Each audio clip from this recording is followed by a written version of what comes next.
Let me tell you what I'm so excited about. I just finished recording my brand new Private Money Challenge. So what in the world is the Private Money Challenge? It's a series of 7 videos that are only 15 to 20 minutes long in length. So they're very digestible, easy to follow along. And so when someone enrolls in I call it the 7-day Private Money Challenge, when they enroll in it, immediately in their email inbox, they get the very first video, which again is only 15 to 20 minutes long. And then every day for the next 6 days in a row at 9 a.m. Eastern time, they will receive each subsequent video on training. So it's a great foundational introduction and training on private money. So I invite your audience, Garrett, to come join me in the Private Money Challenge at www.privatemoneychallenge.com. It's that simple. Just go to privatemoneychallenge.com. And not only will you learn how to raise private money, but we're going to have a lot of fun too. If you're a real estate investor and are wondering how to raise and leverage private money to make more profit on every deal, then you're in the right place. On Raising Private Money, we'll speak with new and seasoned investors to dissect their deals and extract the best tips and strategies to help you get the money, because the money comes first. Now here's your host, Jay Conner. Leverage your relationships. First of all, leverage what you've already been successful at. If you've been successful over here in another industry, odds are you're going to be successful in this industry. And then leverage a business relationship. So for example, if someone's brand new, never done a real estate deal, you better not get out there and do that first or 2 or 3 real estate deals by yourself, raising money, and you don't know what in the world you're doing. Join forces with a real estate investing coach or mentor that knows what they're doing, that's already made hundreds of thousands of dollars of mistakes like I did, and join forces with them. And then you can honestly say, I'm brand new, and that's why I'm doing business with my business partner, because we are relying on his experience or her experience. I'm Garret Wong, and this is the Investing to Win podcast. How do you define success, and what does winning look like for you? Jay Conner, welcome to my podcast. Well, hello there, Garrett. Thank you so much for inviting me to come along and talk about what I'm so passionate about, that being private money, because private money's had more of an impact on our business than any other strategy, anything else we've implemented since we went full-time in this business in 2003. Excellent. Well, I am very excited about this episode as well. As my listeners know, I'm also a real estate investor, and private money is one of those sources that seems to be a bit of a mystery. But before we delve into the topic at hand, why don't you give the listeners a bit of a background about yourself? Sure. Well, my wife, Carol Joy, and I, we've been investing in single-family houses, as I said, full-time since 2003 here in Eastern North Carolina. We're in a small market. Our total target market's only 40,000 people, if you can believe that. But we do 2 to 3 deals a month. Our average profit per single family house is $82,000. I don't say that to brag at all. I say that to make a point. And that is, you don't have to be in a big market to make big money as long as you know how to find those off-market deals. Well, from 2003 until January of 2009, those first 6 years, I used the local bank and just traditional institutional money to fund my real estate deals. That's all I knew to do. All I knew to do was go to the local bank. In fact, I didn't even know anything about hard money back then. Anyway, all I had to do is go to the local bank, get on my hands and knees and put my hands underneath my chin and beg and pull up my skirts so they can look at my personal assets and pull my credit score and all that. That's all I knew to do, was to abide by the bank's rules. You know, the traditional way to borrow money is they make the rules, they do the underwriting, and so that worked out okay the first 6 years until January 2009. I was sitting right here at this desk, Garrett, and I called him a banker, same banker I'd been using for 6 years. I had 2 houses under contract to buy, and I found out on that conversation, Garrett, that they had closed my line of credit with no notice. And I said, Steve, what in the world are you talking about? Closing my line of credit. We've had a great relationship for 6 years, never late on payments. I still got a great credit score. And he said, Jay, don't you know there's a global financial crisis going on right now? I said, no, but now you just gave me a global financial crisis because I don't have a way to fund my deals. So I hung up the phone and I sat here for a moment, Garrett. I asked myself a very important question, and I want to share this question that I asked myself with you and your audience. This question, and you know the power's in good questions. I asked myself this question, and this question will help you fix any problem you got in your life, from career problem, financial problem, health problem, relationship problem, business problem. It doesn't matter. And here's the question I asked myself. I said, Jay, who do you know that can help you with your problem? And by the way, these people are running around saying every problem's an opportunity. Makes me want to throw up. I didn't have an opportunity. I had a problem, right? So when I asked myself that question, who do I know that can help me with my problem? I immediately thought of Jeff Blankenship, who lived in Greensboro, North Carolina at the time. Jeff is a very dear friend of ours. We know each other through church and singing events and stuff. Well, he was investing in real estate. I called him up. I told him my story. He said, well, Jay, welcome to the club. I said, what club is that? He said, the club of having your bank close your line of credit. They shut me down last week. I said, well, how are you going to fund your deals? He said, well, have you ever heard of private money? And I said, no. He said, have you ever heard of self-directed IRAs and how individuals can use retirement funds to be a private lender and earn either tax-deferred or tax-free income? I said, no, I never heard of that world. So I learned about it. I studied it. And what I did, Garrett, is I put my program, my private lending program together that I was going to start teaching people in my own network without any deals associated with them, but just teaching how they could become a private lender. So what did I do? I put on my teacher hat, my private lender teacher hat. I just started teaching people how they could be a private lender and earn high rates of return safely and securely. And so I was able to raise $2,150,000 in the first 90 days of private money from individuals.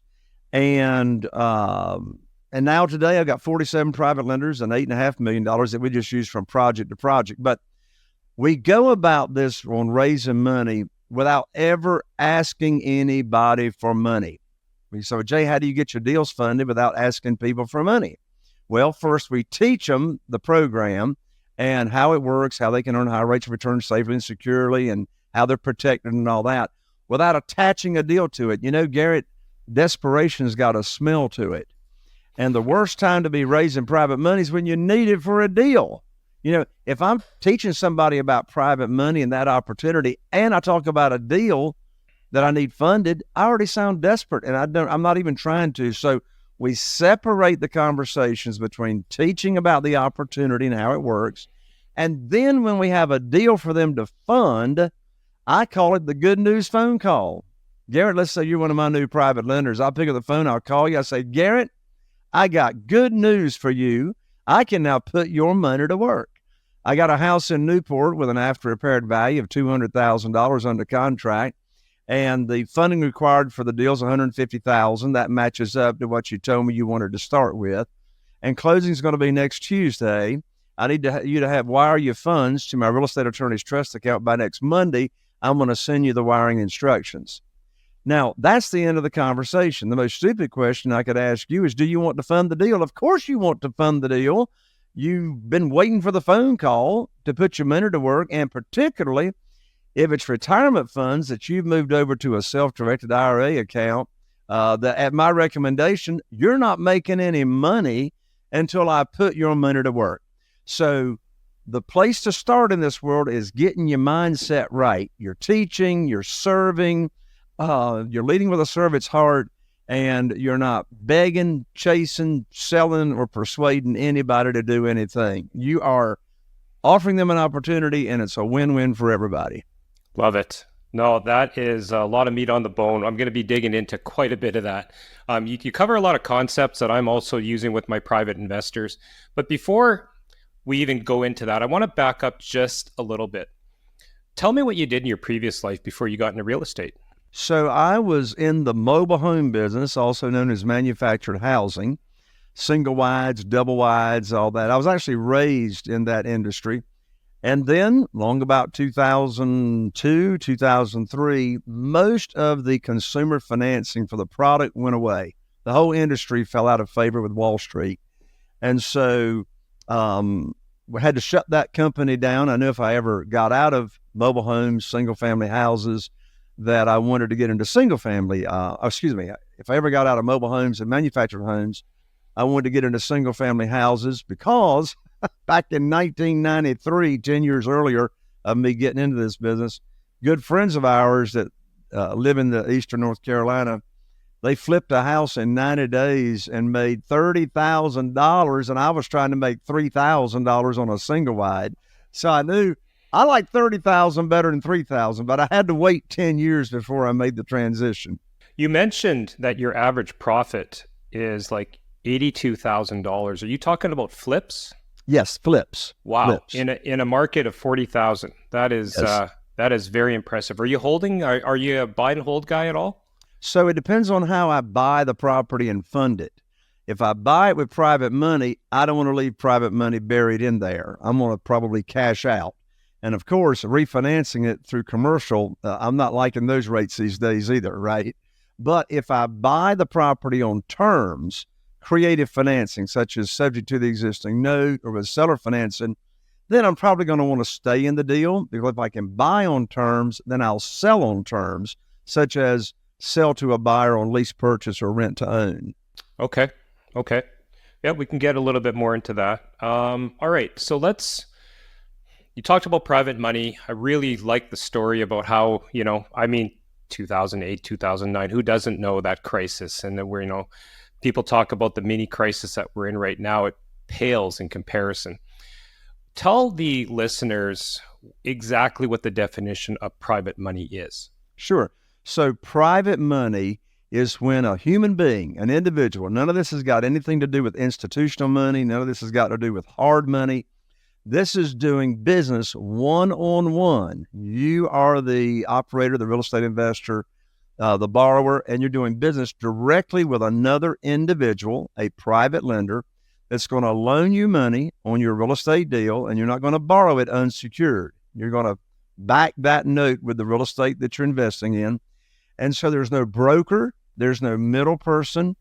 It's a one-on-one transaction between you and an individual that's going to loan you money either from their investment capital and or their retirement funds that they already have.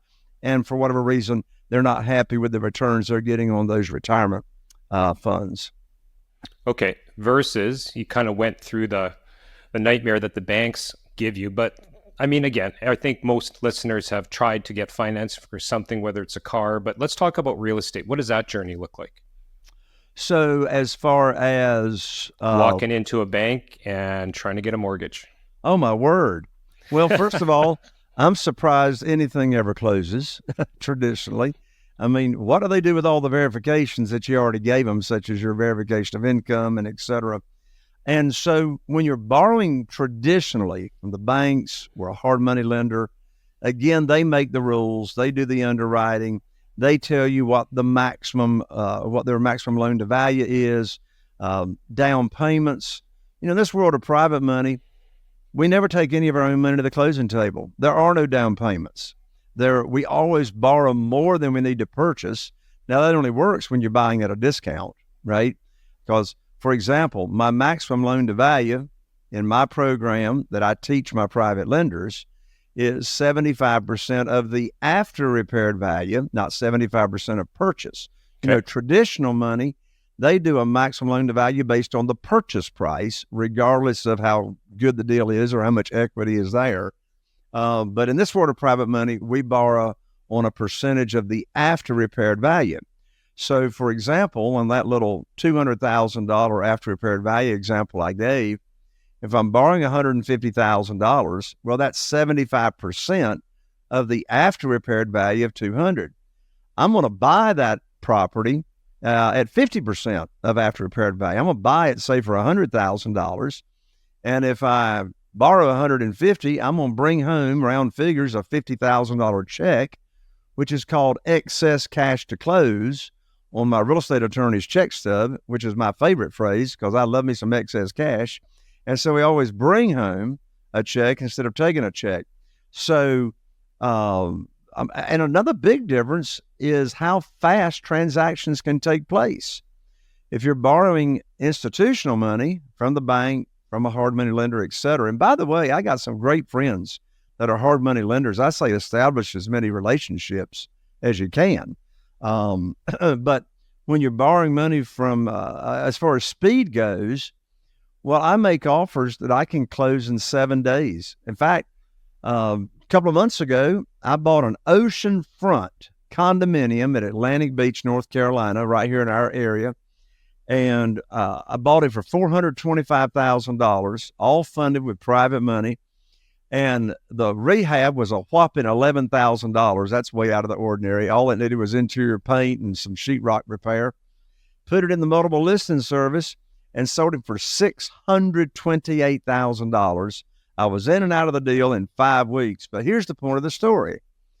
When the individual contacted us on one of our Google ads, pay-per-click, it was going to the courthouse auction foreclosure in 2 weeks from contacting us. And so I closed that deal in 5 days from the time that seller contacted us. Well, you can't close a deal in 5 days using traditional money, right? So that's another big benefit of private money, closing fast. Another big difference is there's no limit to the number of private lenders or limit to the amount of private money you can use. When I was borrowing money from banks traditionally, there was a limit to my line of credit. All I had was $1 million, which, if you're going to do multiple deals, that's going to run out pretty fast. So speed, you make the rules, you set the interest rate, closing quickly. There's no appraisals in this world of private money. We use CMAs, comparative market analysis, from our realtors. So private lending just allows you to move so much more quickly. No limit to the number of deals that you can be doing simultaneously. There's a long list of benefits on private money. Okay. Lots of questions here. You had just answered one, actually, because you mentioned appraisals and CMAs, comparative market assessments, because that was my first question. And again, I've used private lenders. I have my own, Rolodex, so to speak, but I'm trying to ask the maybe not so obvious questions for the benefit of the audience and some people who are maybe a little bit afraid to get into the world of private lending. When you have a private lender, maybe you have a good relationship, maybe they're brand new, they're just trying you out, versus a bank with an actual appraisal. They can read it, they can touch it. What's the trust factor there for them to, you just say, hey, I've got a property that's going to be worth $200,000. Will you fund me on it? Well, I didn't ask them, will they fund me? I told them what to do. Okay, fair enough. No, but I mean, I think it's a fair question on the value, right? The trust factor is huge, absolutely huge. That's why I've never had one of my 47 private lenders even ask to see an appraisal, even ask to see the comparative market analysis. Now, I've got a lot of private lenders I've never met in person, but there's this thing called the trust bridge. By the way, if my private lender wanted to see an appraisal or wanted to see a comparative market analysis, I'm glad to share it. I got nothing to hide at all, of course. But since that trust is so huge in the relationship, they know they're going to be getting, that I'm not borrowing anything unsecured. But in answer to your question, the relationship and the trust is paramount. Okay. You mentioned self-directed IRAs. Here in Canada, we have RSPs, retirement savings plans. We do have the same options, I believe.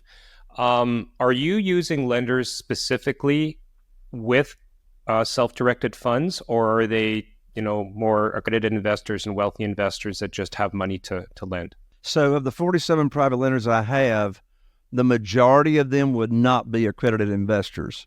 Interesting. I got a small handful, but these are just regular people.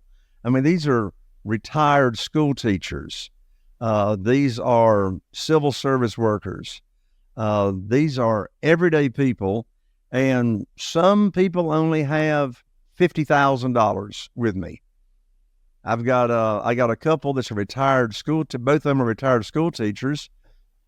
That's got $1,250,000 with me. So these are, and what's interesting, Garrett, I doubt any of these 47 people that are my private lenders, I doubt any of them even know what an accredited investor definition is. Probably. Even. So no, these are not sophisticated investors. These are everyday people, walk of life people that are just looking for better returns on their money. Okay, so I'm going to ask you a challenging question then, but first, let's define accredited investor for the listeners. Sure. So an accredited investor is going to have a net worth of at least, now that's here in the United States. Fair. I don't know about Canada. It's very similar, actually. But here in the United States is going to have a net worth of at least $1 million, not including their primary residence where they live. And they're going to have earned at least $200,000 taxable income the most recent 2 years. Okay, yeah, very, very similar to Canada. So, I mean, I think the idea is people with that kind of net worth and that kind of disposable income can handle the risk of lending money in a so-called quote-unquote risky real estate investment, correct? Correct. Okay. So then where this challenge comes in then is this, out of the 47 investors, I believe there are some arm's length rules of what a non-accredited investor is and, to be on side with the Securities and Exchange and things like that. Well, that's the great thing about here in the U.S. with what I'm doing with single family houses. The SEC doesn't have any rules for what I'm doing because what I'm doing is what's called one-offs. So when I say a one-off, you've got a single family house and you've got one or maybe two private lenders that are funding that deal. Each of those private lenders have their own promissory note. Each of them have their own mortgage. Here in North Carolina, it's called a deed of trust. And so they're not investing in, say, like a syndication type of thing, right? And so the SEC rules really are not pertaining to these one-off deals. No, that's great. Okay, so let's move forward then.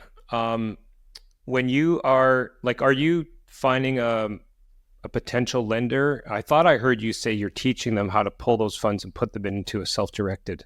Yeah, if they have vehicle. retirement funds, already current retirement funds, such as maybe they've got retirement funds at Vanguard or Schwab or any of the large brokerages, and it's dedicated retirement funds that's invested in the stock market. And maybe they're tired of the volatility or the value, right? And that's another big reason that our private lenders absolutely love the private lending program is because it's like putting money in a CD in a bank, a certificate of deposit, and they know exactly what that rate of return is going to be. And so the value of their investment is not going down. It's not going up. It's like they know exactly what that rate of return is going to be, which, by the way, is 8%, a straight 8%, no points. And so they really like knowing what the return is going to be and don't have to worry about the value going up and down. So, as I say, that's one of the big benefits. But what was the question? I sidetracked myself. No, that's okay. No, you did answer it. I actually wanted to, before we delve a little bit more into the self-directed things, to talk about the different categories of private lending that an individual might encounter, because there are different types. Could we maybe explore that a bit? Well, when you say categories, are you talking about where do these private lenders come from and how do you find them? Well, I had already said accredited investors. We're talking about people with maybe, they're going to be putting their retirement funds into more self-directed things. And there's also private lending institutions, right? I believe up here, at least they call them B and C lenders. What comes to mind for you when I'm talking about that? Well, yeah. So what comes to mind is you've got hard money lenders here in the U.S., which is institutional money. And of course, what the hard money lenders do, most of them are brokers. And what they do is establish a fund and then they go raise money from individuals to invest in their hard money lending fund, and then the hard money lender or brokerage oversees those funds and then lends that money out to the real estate investors, right? So the real estate investor or entrepreneur is not in contact directly with those private lenders or investors that have invested with the fund.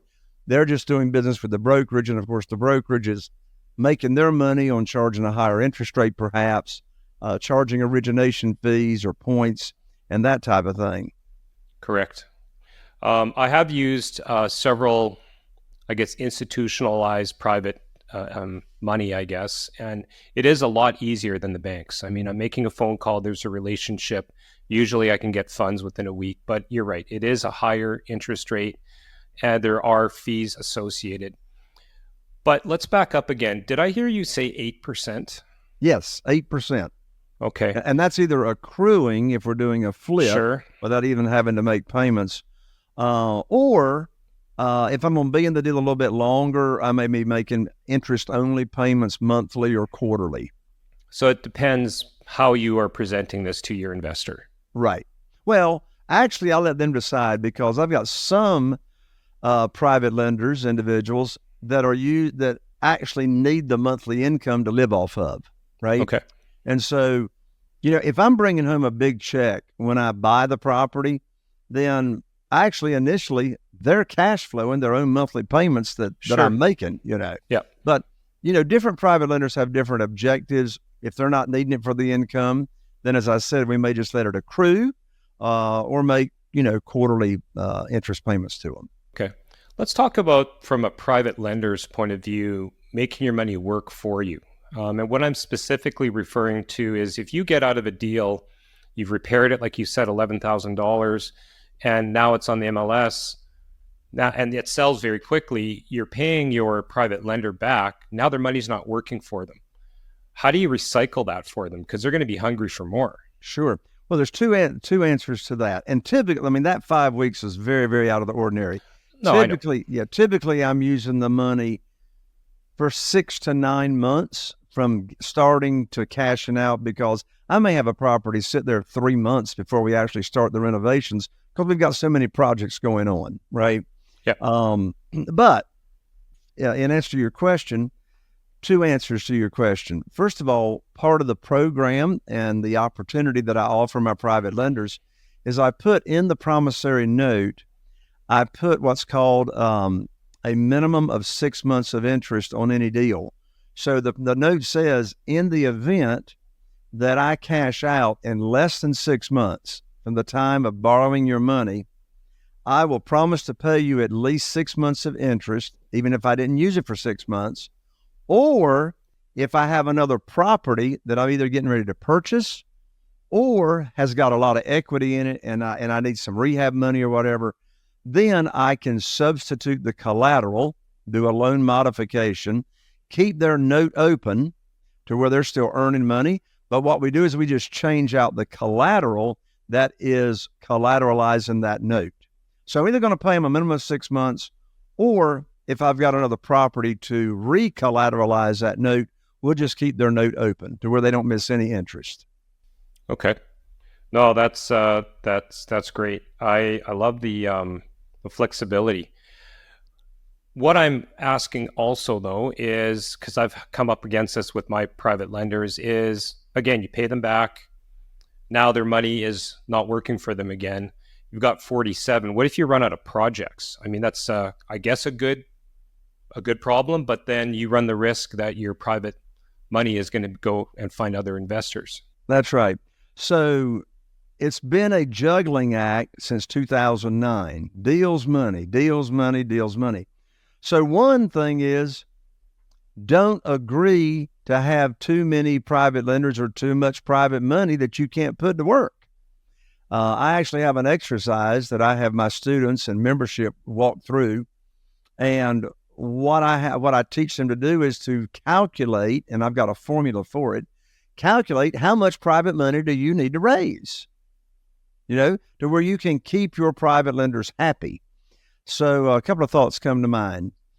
When I have a brand new private lender, that I'm bringing in and I'm going to be using their money, they go to what I call to the top of the queue.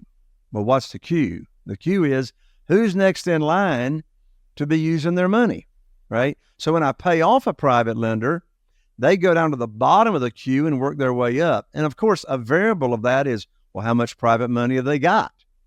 If somebody's only got $50,000, I'm not going to be able to use that money as quickly as, say, 100 or 200,000, because I can use 100 or 200 to purchase properties.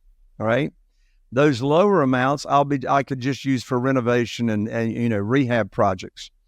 But I have a new private lender. They go to the top of the list because I want to prove to them that I can perform and I can put the investment capital to work.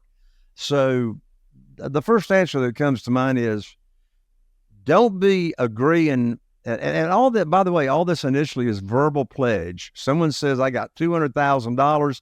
I'm not asking them to sign any paperwork. They've just told me, and then we go simply to our Excel spreadsheet, and it says, Garret has got $200,000. We're going to put his money to work, for him as soon as we can. So it's managing, knowing how much private money you need, given the amount of deals that you're doing, given what's your average price point that you're purchasing properties for, what's your average amount that you're borrowing on a property. And there's a very, very simple formula it takes about 10 to 15 minutes to go through it, but know how much you need and make sure you've got consistent lead flow coming in from motivated sellers, because if you don't, you got a hobby and not a business. True. Okay. What about larger properties? Could you take a few of these lenders and pool some money together to buy, let's say, a small apartment block? It depends on how big of a project it is. My rule of thumb is, the answer is yes, depending on how big the project is.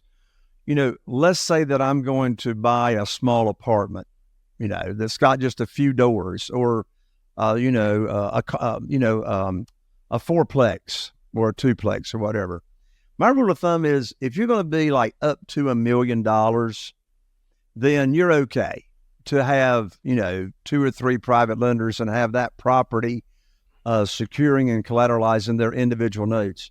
But if you're getting up in that 2 million, 3 million range, I'm going to strongly recommend you do syndication, which is another conversation, but you do syndication and establish a fund, get a SEC attorney to draw up your private placement memorandum, and then you can have your investors investing in the fund instead of doing these one-offs that we talk about. Okay. And why would you recommend that when you're getting up into the $3-4 million range? Because when you're getting up in the $3 and $4 million range, odds are you're going to be having to do a lot of promissory notes and a lot of deeds of trust, and it would become, paperwork wise, in my opinion, cumbersome. Mm-hmm. Yeah.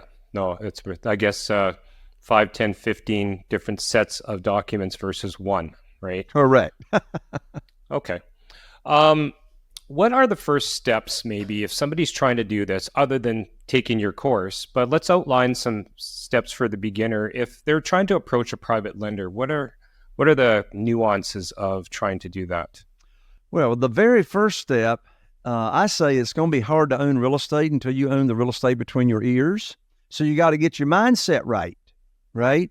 So remember, this whole framework is we're not begging and chasing and selling, right? But, new real estate investors will ask me, they'll say, Jay, how do I get over the fear of rejection? And I'll say, well, let me answer that question with a question. How can you be rejected if you're not asking anybody for anything?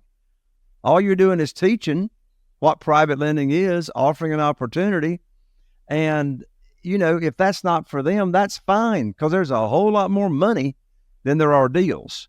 So you're stepping out there looking to make a difference in people's lives to where they're going to be earning money on this program to where they can't get these kind of returns anywhere else. So again, you're not applying, you're not selling, you're offering an opportunity, right? And you're not attaching a deal to that. So we want to have our mindset. We want to have our mindset straight. So Interesting. once you've got that, right, then what are the actual activities and strategies to attract the money? Well, first of all, how do you start conversations with people? If you're doing just one-on-one conversations, how do you start conversations? Well, I love did you know questions. I love did you know questions. So one of my favorite did you know questions is, let's say I'm just having coffee or I'm having lunch with, a friend of mine, or a business relationship. And just in the midst of that question, I may say, by the way, Garret, did you know there's a way individual people can earn unlimited money per year tax-free? Well, if you're an average person on the street, you're probably not going to know the answer to that question. How can you earn money tax-free? And then my follow-up question to that would be, well, have you ever heard of self-directed IRAs and how people can use their retirement funds to invest in real estate and earn that money either tax-deferred or tax-free? It's self-directed IRAs. So I ask them, have you ever heard of self-directed IRAs? In all probability, they haven't. So now I can have a conversation about, well, here's how people can use retirement funds and move it over to self-directed IRA company, and that's how that works. So I love starting conversations like that. I'll share a short story with you, Garret, and your audience about how I got my first $500,000 in private money when I was cut off from the bank. I was going to church to Bible study on a Wednesday night. My wife, Carol Joy, and I are very involved in the local church. And I was going to speak to a gentleman named Wayne that I had known for a while. So I walked into the foyer of the church. I saw Wayne. I walked up to Wayne. I said, Wayne, I got something I want to talk to you about confidentially after church. Can we get together? And he said, well, sure. So we got together, and and we went down to the nursery, shut the door, and I'll tell you exactly what I said to Wayne. I said, Wayne, you know everybody in this town. And he did. He was the original Zenith television dealer. And if you don't know what the Zenith television dealer was, unfortunately. you are too young to remember life before Walmart came to town. Anyway, so Wayne, he was the Zenith television dealer. I said, Wayne, you know everybody in this town. You're well connected in the Rotary Club. And here's the magic phrase. I said, Wayne, I need your help. He said, well, what do you need? I said, I just want to let you know I've now opened up my real estate investing business by referral only, and I'm now paying insane high rates of return for folks that want to invest in my deals. So, Wayne, when you run across somebody that's complaining about the rates at the local banks and the CDs and the volatility of the stock market, would you refer them to me, and I'll share my program with them as to how they can earn high rates of return safely and securely? Well, what do you think Wayne said? Wayne said, well, now, Brother Jay, what you got in mind? And I said, well, are you saying you might be interested? He said, well, we might. My wife and I are losing money in the stock market, and we're only making 3%, and that's what it was in 2009. We're only making 3% in the local bank. What kind of returns or interest rates are you paying? And I said, well, that sort of depends on the deal. I said, Wayne, what sounds high to you? He said, I don't know, maybe 5% or 6%. I said, Wayne, I can't pay you 5 or 6%, but I can pay you 8%. He said, put me down for $250,000. So I went to his and his wife's home the next day, and I put on my teacher hat again, and I shared the program. Remember, without any deals attached to it. And so I shared the program with them over coffee. Well, that $250,000 quickly became $500,000. And so let's unpack and undress what I just shared. I didn't ask Wayne for any money. I didn't ask Wayne to be a private lender. I asked Wayne to help spread the word, and I used a magic phrase, I need your help. And then he was interested himself, and by the way, he and his wife did spread the word big time. I don't know how many referrals from them of other people that wanted to be a private lender after they had experienced the program themselves. I'm going to back up a second here because I've held these as well. And I mean, let's talk about webinars. Okay. Now, webinars, obviously, everybody knows it's something that's advertised. You go and you attend it, you learn something, right? But a lot of webinars that I see are very deal specific. Okay. Send out, I actually just did one on, I have some apartment block in Florida that I'm a co-GP on, general partner. And so I also presented a webinar on the deal itself. What you're talking about is not doing the deal itself in a webinar or whatever, because then you're asking for money and you're just saying, this is a program. I'm really liking what I'm hearing here. Yeah. It's interesting you brought up the word webinar. In fact, I've been a guest on over 800 podcasts talking about private money. I've never had a host bring up the webinar term, and I'm glad you have, because I want to share a short little story here. So I started coaching and working with other real estate investors to help them raise private money for their own deals back in 2011 is when I started doing it. And so one thing I do with my real estate, with my membership that want to work with me, we do a webinar. We don't do a Zoom. We actually do a traditional webinar. And so what they do, I've given them the scripts and everything. They invite people from their own connections, their own warm market, people they've already got an association with. They invite them to this webinar to learn about private money, private lending. And so I have done this webinar with my real estate investing coaching members hundreds of times since 2011. And the purpose of that webinar, first of all, is, for my member to learn how to do this themselves, learn how to present the webinar and teach it themselves.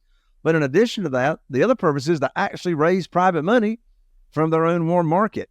And I'm thinking of Stu and Harriet Baldwin right now that live up in Elmira, New York.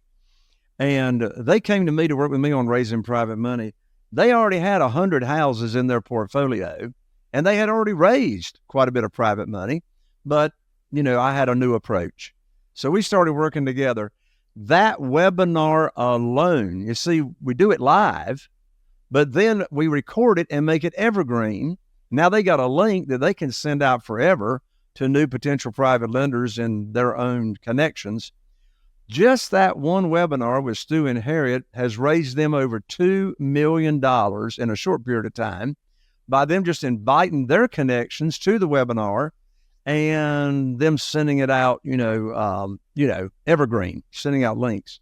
So yeah, I've never used a webinar to pitch a deal or to sell a deal or to offer the opportunity on a deal, but I've done hundreds of webinars where we're just teaching the program to new potential private lenders that my, coaching members invite to the webinar. I'm going to be the devil's advocate. Okay. I mean, you and I are of the older variety. Let's say that somebody's brand new, right? Little green behind the ears. They look very youthful even. They go through your program.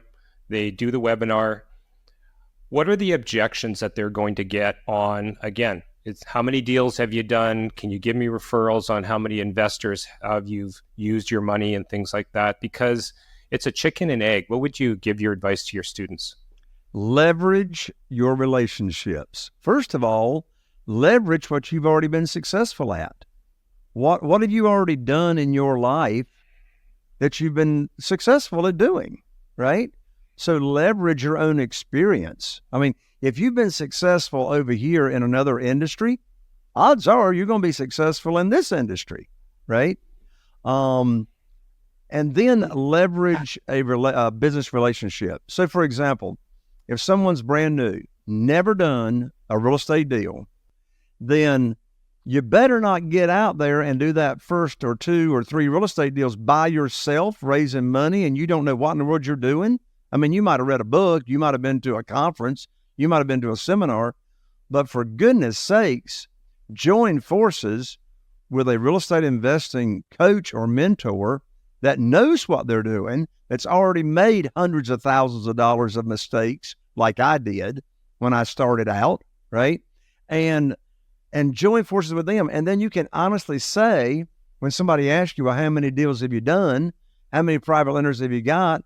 You can say, well, me and my business partner, and whoever that is, Garrett, Jay, Connor, whoever your business partner is that you're working with, me, my business partner and I, together, we've raised $8.5 million. Or you can just talk about your business partner. My business partner's raised $8.5 million and has rehabbed over 500 houses, has got 47 private lenders. And so I'm brand new, and that's why I'm doing business with my business partner, because we are relying on his experience or her experience. Okay. So chicken and egg, you leverage somebody else's experience. I mean, this is not a foreign concept to people, right? I mean, I give advice on this all the time to a brand new investor who doesn't even know real estate, like the joint venture partnership and things like that, where you're going to partner with somebody. So you, just for the sake of learning, what you're saying is to partner with somebody to be able to get that credibility as the project manager, so to speak. Exactly. Love it. Okay. So when somebody is trying to structure one of these deals, can you kind of go over what you suggest for structure? So structure as far as how to borrow or maximum to borrow? Yeah, what it looks like. I mean, you know what? I'm changing my question. Let's back up a second and get into more of the definition of how somebody self-directs some of these funds so we can kind of lay the framework for that. Sure. So self-directing or having a self-directed IRA, yeah, the private lender, the new private lender would have an established retirement fund, either at, one of the big stock brokerages, or they could have a 401k retirement fund at a previous employer, and now they've left that employer and they want to move that 401k retirement fund somewhere else. So what I do is they're interested in learning about that, so I introduce them to a representative at a self-directed IRA company that I've done business with, and I know they're reputable and trustworthy. And so I'll introduce them, and they'll get their questions answered about how the funds can be transferred without triggering any kind of tax effect, no penalty, that kind of thing. And so then they will transfer their funds, which normally takes 2 to 4 weeks to get their account funded at the self-directed IRA company. And then once that account is funded, then, of course, I'm going to put their money to work for them as soon as possible. So when I've got a deal for them to fund, I'll call them up with the good news phone call that I shared earlier. And so then what they will need to fill out is what's called a direction of investment, a DOI, direction of investment. And so what a direction of investment is, it's a document that typically is just uses DocuSign from the self-directed IRA company. And that direction of investment matches up to the promissory note and the deed of trust or mortgage. So we know who the lender is. It's that retirement account. So it'll have the interest rate on it, the principal loan amount, the length of the note, the frequency of payments. So that direction of investment document is exactly what it sounds like. It is giving the self-directed IRA company a direction on where to send the client's funds. So in my case, on a real estate investment, they're going to loan that money out, so those funds will go directly to the closing agent's trust account. So this makes a big point. We as the borrower, we never have funds come directly to us from the private lender to our company. It's a big no-no. We want everybody protected. So the private lender is going to send either their own investment capital or their retirement funds like we're talking about, and they're going to be wired from the self-directed IRA account directly to the title company's trust account or the real estate attorney's trust account, whoever's doing the closing. So now that money comes in, and now we have the closing. And then after the deed of trust or mortgage is on public record, that's when funds will be dispersed to the seller. And then, of course, the excess cash will be dispersed to us, to our company. But that's after closing, after everything's on public record. Okay. There is a lot of, I'm just going to call it like it is, fraud out there. And I think maybe some of it is maybe even not intentional. What you just said is something I also practice, using a trust lawyer. Like, that's how I just do everything. I present it that way to my private lenders. But there are people who just will take a check. They'll put a promissory note on a piece of loose leaf paper, and they'll just do a deal like that because they happen to know somebody. I mean, can we talk about that a little bit and the dangers of it? It's very dangerous. It's very dangerous. I mean, first of all, thank goodness there's a promissory note. Well, if there is, if there is, I'm there. There's people out there doing business on a handshake. Hey, here, I'll wire you the money. Yeah, very dangerous. So, first of all, I don't want to put myself in the position of the borrower, not having my lender protected, because, what if things go awry? By the way, I've never had, after doing over 500 rehabs, I've never had a project come in on budget. It's always more, right? Now, I protect my private lender by not borrowing more than 75% of that after repaired value. So there's going to be a 25% equity cushion, right? But I just want to put myself or my lenders in any kind of risk or predicament to where that note is not collateralized. I want to protect my private lenders to where, like, if let's say I don't pay them, let's say I don't, for whatever reason, I don't pay them. Maybe I have a cash flow issue. Maybe I intended to pay them, but I got a cash flow problem and now I can't pay them. Well, here's the bottom line. When they are protected and that note's collateralized, if I don't pay them, I at least know, and they know, the property will pay them. They at least can get the property, and they've got the legal recourse. I think people can understand that model too, because that's exactly what the banks do. The bank's not going to lend you money to buy a home without securing, something on title against that asset, right? At least in today's market. Now, when I started back in 2003, when it was the wild, wild west, I got a $250,000 unsecured line of credit in 2003. And you could do that in 2003 if you had a decent credit score and you had a relationship with the bank. But that ain't happening today. Yeah, no, I've had those as well. No, I love the transparency of, again, this is everything that I do with my investors as well. Before we wrap up, I'm gonna allow you to why don't you give the listeners a little bit of a outline of how your program works and what the benefits are? Sure. So now you're talking about what I offer my private lenders or what I offer my coaching members? Your coaching. Sure. So I've got all different layers of coaching, but let me keep it simple, Garrett. Let me tell you what I'm so excited about. I just finished recording my brand new Private Money Challenge. So what in the world is the Private Money Challenge? It's a series of 7 videos that are only 15 to 20 minutes long in length. So they're very digestible, easy to follow along. And so when someone enrolls in I call it the 7-day Private Money Challenge, when they enroll in it, immediately in their email inbox, they get the very first video, which again is only 15 to 20 minutes long. And then every day for the next 6 days in a row at 9 a.m. Eastern time, they will receive each subsequent video on training. So it's a great foundational introduction and training on private money. So I invite your audience, Garrett, to come join me in the Private Money Challenge at www.privatemoneychallenge.com. It's that simple. Just go to privatemoneychallenge.com. And not only will you learn how to raise private money, but we're going to have a lot of fun too. I'll be engaging with you on the videos, giving you a bit of homework. I actually, one of the days, walk you through that exercise I talked about of figuring out how much private money do you need to raise.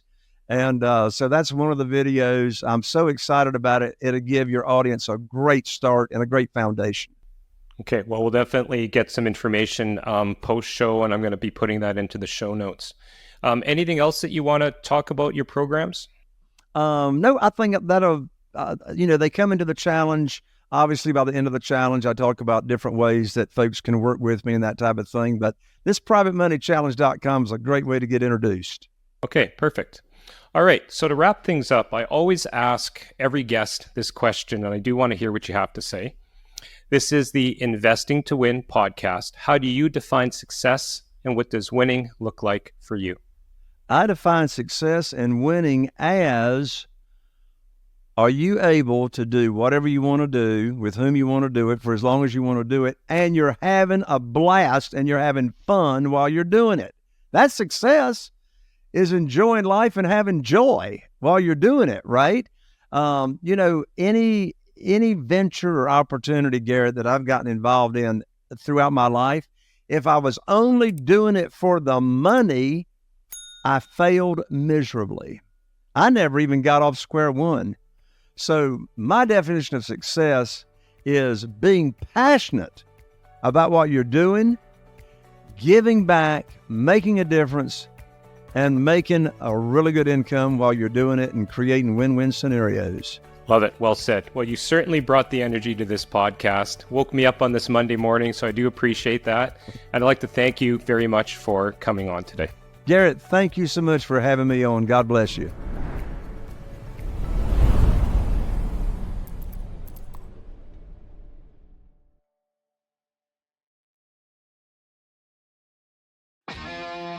Are you feeling inspired by the knowledge you gained in this episode? Then head over to jconner.com/moneyguide. That's jconner.com/moneyguide and download your free guide that shares 7 reasons why private money will skyrocket your real estate investing business right now. Again, that's jconner.com/moneyguide to get your free guide. We'll see you next time on Raising Private Money with Jay Conner.